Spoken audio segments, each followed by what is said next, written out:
If your Jeep's CarPlay screen just froze, you're definitely not the only one. This glitchy moment happens to Wrangler drivers everywhere. Here's how to get back on track. First, let's get the basics out of the way. CarPlay not showing up?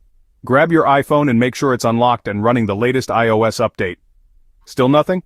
Double-check your USB cable. It's wild how many times a bad cable is the culprit. Next, check that CarPlay isn't restricted. On your iPhone, head to Settings tab screen. Time, then Content and Privacy Restrictions. Make sure CarPlay is allowed. Easy win if that's the issue.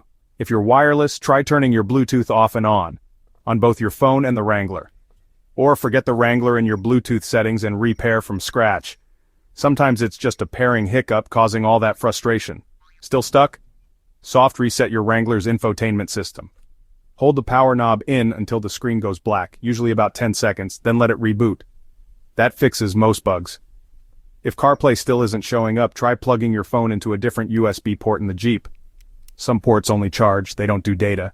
And if all else fails, check for software updates for your Wrangler's Uconnect system. Dealers can usually help with this. 9 times out of 10, one of these quick fixes does the trick. So before you panic, run through these steps. Safe travels and happy listening.